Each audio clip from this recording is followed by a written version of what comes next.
What's up, everybody? Welcome into week 4 of Press Box here on Fox 14. I'm Fox 14 Sports Director Jacob Leonard. As always, here to my right is Danny Terzer.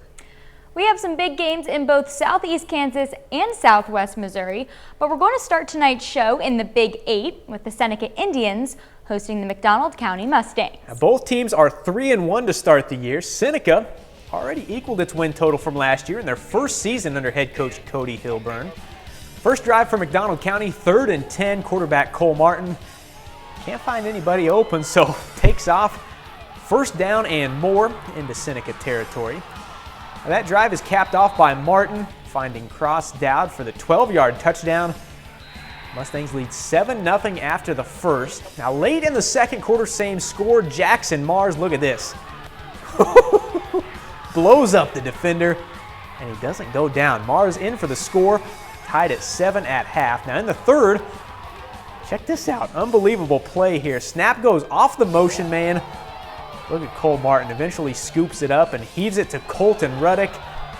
Ruddick outruns everybody down the sideline. 61-yard touchdown for McDonald County. They're back in front by 7. Now ensuing Seneca possession. They're going for it here on 4th down.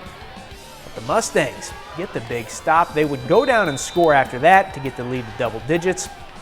McDonald County gets to 4-1, beating Seneca tonight 35-7. Elsewhere in the Big 8, the Lamar Tigers at home against Cassville tonight. Lamar trying to get to 5-0 overall and push their winning streak to 16 games dating back to last year. Tigers roll in this one 35-3. Lamar remains at home next week, hosting Mount Vernon. Well, speaking of undefeated teams, Carthage 4-0.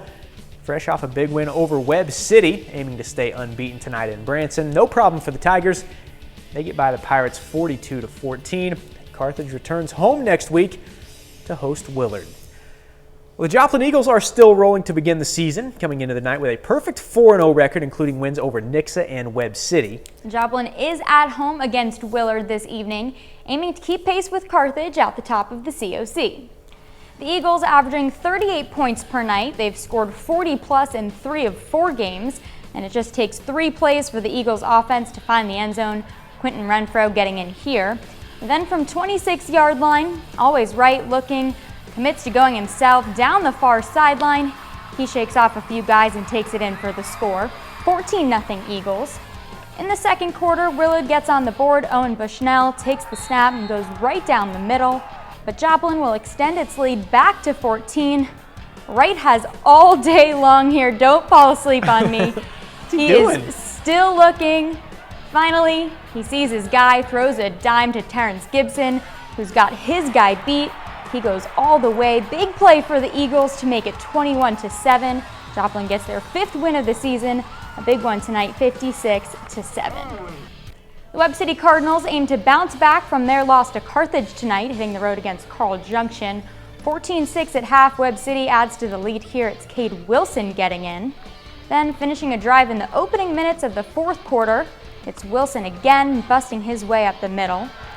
Later, CJ trying to find the end zone for their first time tonight. Brenton Wilson breaks up the drive off the tip, comes away with the ball for the interception. And the Cardinals will cash it in. Landon Johnson to Dante Washington makes it 35-6 late in the game. Webb City finishes it off 41-6. The Sarcoxy Bears off to an impressive 4-0 start to the season. They try to stay perfect tonight with a home game against Springfield Central. Sarcoxy, though, suffers its first loss 27-8. The Bears now 4-1. They'll host the Miller Cardinals next week.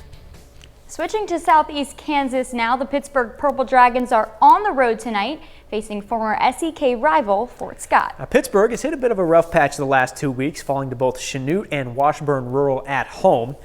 Now, Purple Dragons try to get rolling tonight, while Fort Scott aims for its first win in this one. Dragons start with the ball. Grant Rolfs takes the handoff through the defense and in. At that point, Pittsburgh up 13-0. We'll go to the second quarter now. Pittsburgh stays on the ground. This time they go to Rob Hollis. He's in from a few yards out, makes it 19-0 Pittsburgh. Fort Scott trying to make something happen here. Chase Heyer takes the handoff, gets outside, into the end zone. That cuts the Pittsburgh lead to 19-7, but just before the end of the first half, Dragons back to work. Rolfs again finding his way into the end zone. Pittsburgh cruises by Fort Scott tonight 43-14. The Chanute Blue Comets on the road against Ulysses in week 4. Chanute trying to pick up their 3rd straight win, and they did it. Comets rolling a shutout 48-0. Chanute will be back on the road next Friday facing SEK rival Independence. And with that, we're at our first break here on Press Box. When we come back, the Frontenac Raiders hit the field at home against Iola. Plus, Galena and Parsons meet in an early season district matchup. We'll have those highlights and a lot more after the break. Well, the Frontenac Raiders are 2-1 to begin the season. Their only loss so far has been on the road against 5A Coweta in Oklahoma. The Frontenac at home tonight for their district opener against the Iola Mustangs. First drive of the game for the Raiders, 3rd and 4 from the 8. Colin McCartney finds senior Michael Doria in open space. He scores to put the Raiders up 6. Now, next offensive drive for Frontenac, McCartney, this time going to Mario Mangini for the 20-yard pitch and catch. And that sets up this very next play. McCartney keeps it himself, gets in there for the 14-yard touchdown. Raiders up 13-0 with that. Frontenac driving again inside the 10-yard line. McCartney gets jammed at the line, but check it out. Finds some open space on the left side, takes it in for another score. Frontenac, big winner over Iola tonight, 41-0. Another 3A District 2 game tonight. How about Girard? The Trojans 3-0 to start the year, aiming for their first 4-0 start since 1999. I was 8, all right? Anyways, Girard did it, beating Anderson County 34-14. The Trojans stay on the road next week, facing Prairie View. The Galena Bulldogs have won back-to-back games after dropping their season opener against Commerce, Oklahoma. The Bulldogs aim to stay hot this evening, hitting the road for a district game against Parsons. Parsons is also 2-1 coming into the night. Picking it up in the 3rd, Brett Sarwinski connects on a short pass to Zane Turner. He turns on the wheels and will make it into the end zone to tie things up at 6. Parsons looking to take back their lead here, but Sarwinski coming up big on defense now. He gets the pick to halt the Vikings drive. Galena wins in dramatic fashion on the final play of the game, 14-6. Another 3A District 1 game here tonight. Columbus tries to get back to 500 at home against Baxter Springs. After a turnover on downs, Columbus strikes first. It's Gabe Martin into the end zone. He's all right. It's 7-0 Titans. Then quarterback Jackson Harity, he's back out there scoring on the ground, pushing the Columbus lead to 14-0. Harity can do it through the air too, finding Trent Smith for the passing touchdown. All Columbus, all night. Titans take down Baxter Springs 41-14. In the SEK this evening, the Independence Bulldogs host Field Kinley. Indy aiming for its 3rd straight win, and they get it, topping the Golden Tornado 41-12. The Aurora Hound Dogs have been on a roll since losing their season opener to McDonald County. The Hound Dogs have ripped off 3 games in a row, including a 26-7 win over rival Mount Vernon last week. Tonight, Aurora at home against Springfield Catholic, trying to push their winning streak to 4.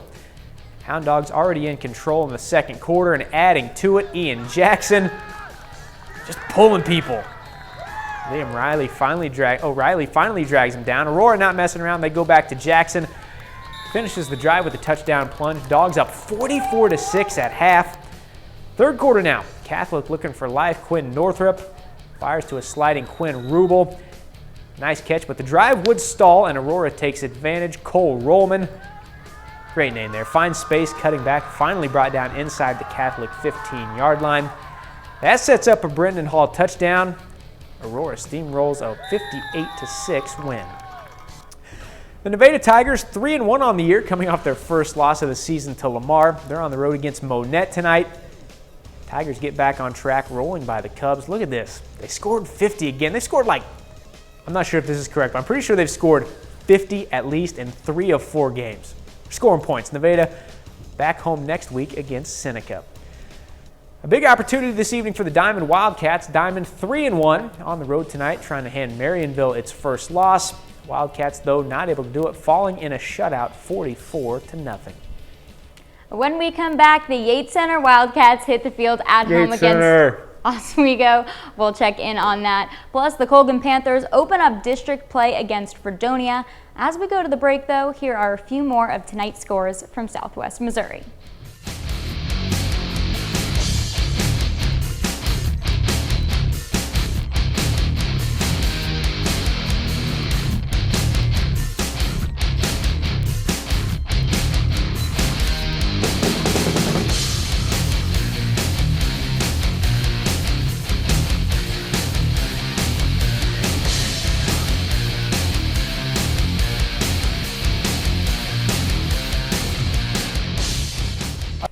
Well, the Labette County Grizzlies are off to a bit of a rough start to the year. The Grizzlies are 0-3 through their first 3 games and have managed just 14 total points on the season.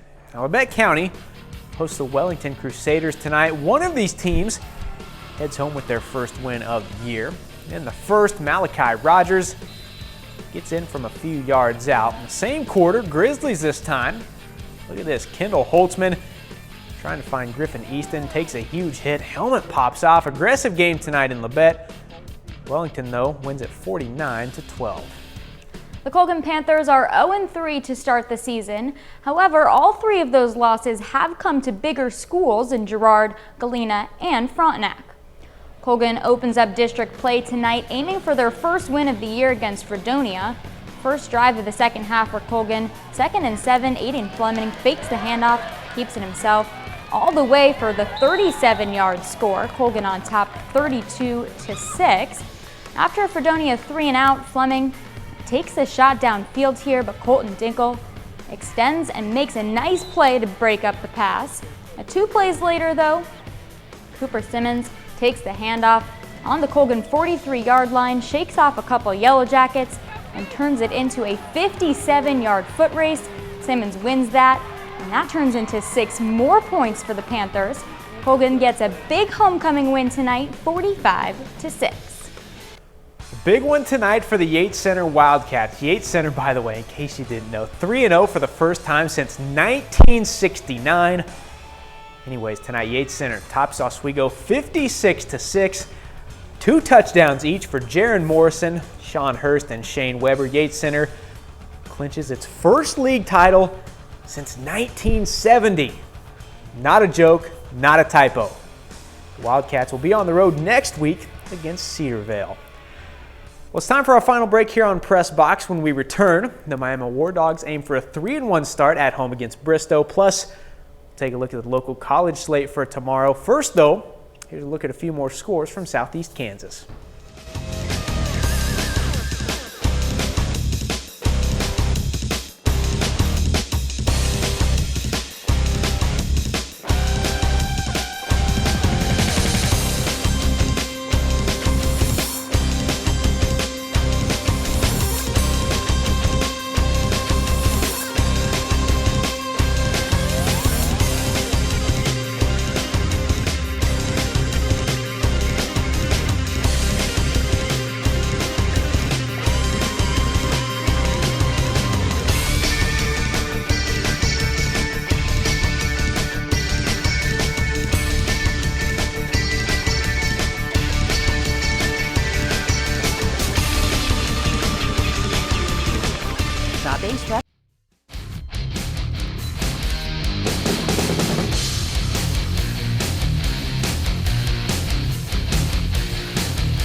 Welcome back to our final segment here on Press Box. It's now time to get to Oklahoma and the Miami War Dogs. Miami is 2-1 to start the season. After a bye week last week, the War Dogs back on the field against Bristow tonight, trying to get to 3-1.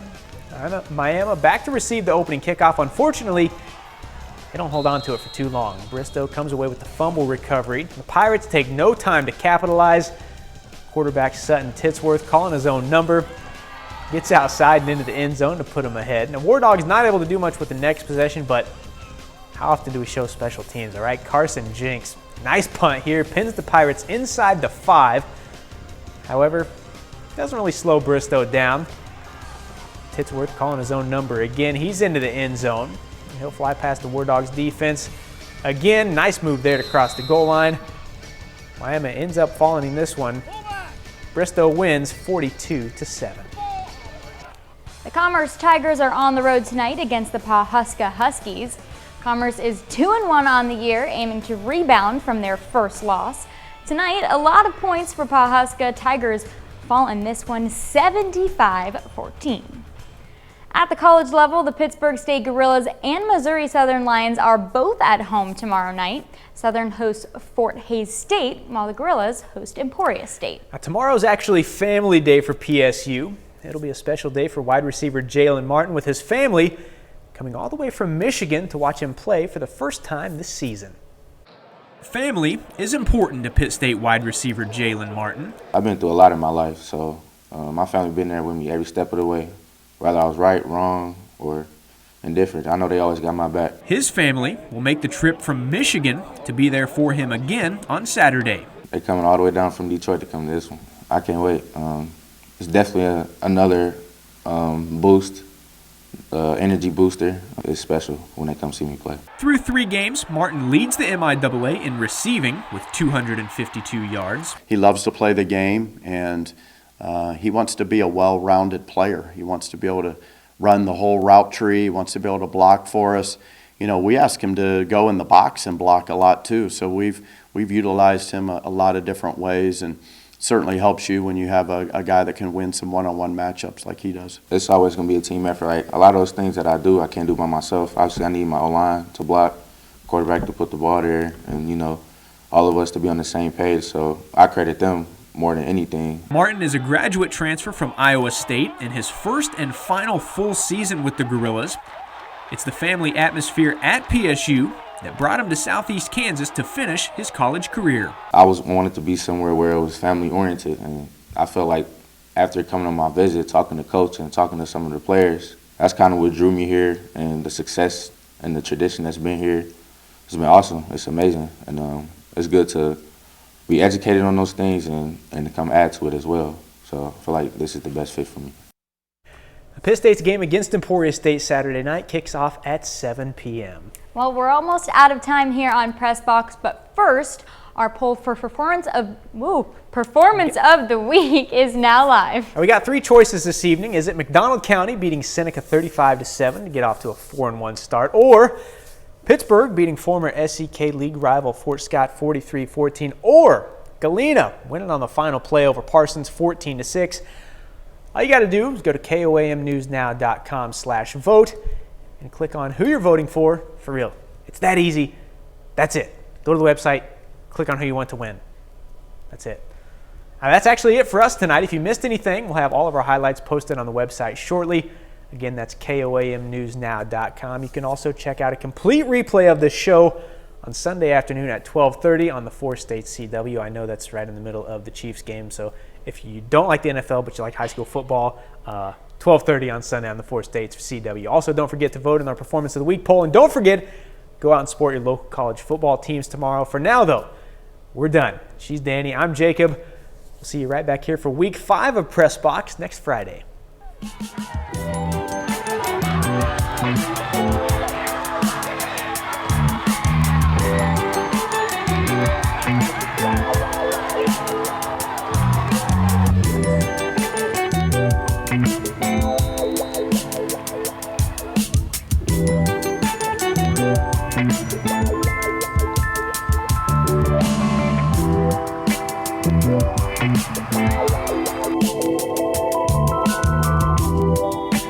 you.